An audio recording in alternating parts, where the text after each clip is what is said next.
Genesis chapter 50, Holman Christian Standard Bible. Then Joseph, leaning over his father's face, wept and kissed him. He commanded his servants who were physicians to embalm his father. So they embalmed Israel. They took 40 days to complete this, for embalming takes that long, and the Egyptians mourned him for 70 days. When the days of mourning were over, Joseph said to Pharaoh's household, "If I have found favor with you, please tell Pharaoh that my father made me make take an oath, saying, I am about to die. You must bury me there in the tomb that I made for myself in the land of Canaan. Now let me go and bury my father, then I will return." So Pharaoh said, "Go and bury your father in keeping with your oath." Then Joseph went to bury his father, and all Pharaoh's servants, the elders of his household, and all the elders of the land of Egypt went with him, along with Joseph's household, his brothers, and his father's household. Only their children, their sheep, and their cattle were left in the land of Goshen. Horses and chariots went up with him. It was a very impressive procession.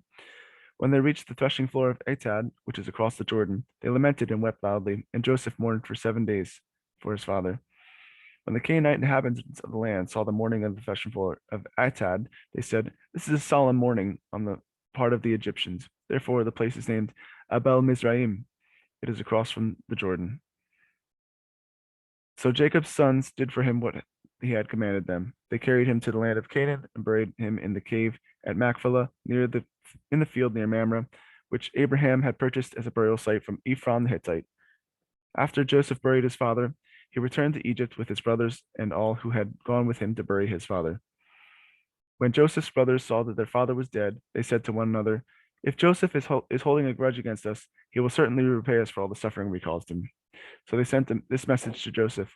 "Before he died, your father gave a command. Say this to Joseph: Please forgive your brothers' transgressions and their sins, the suffering they caused you. Therefore, please forgive the transgressions of the servants of God of your father." Joseph wept when their message came to him. Then his brothers also came to him and bowed down before him and said, "We are your slaves." But Joseph said to them, "Don't be afraid. Am I in the place of God? You planned evil against me. God planned it for good to bring about the present result, the survival of many people. Therefore, don't be afraid. I will take care of you and your little ones." And he comforted them and spoke kindly to them.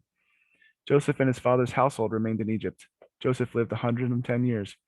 He saw Ephraim's son to the third generation. The sons of Machpelah, of Manasseh's son Machir, were recognized by Joseph.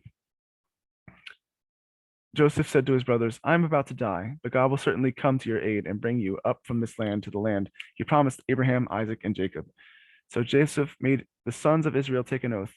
"When God comes to your aid, you are to carry my bones up from there." Joseph died at the age of 110. They embalmed him and placed him in a coffin at Egypt.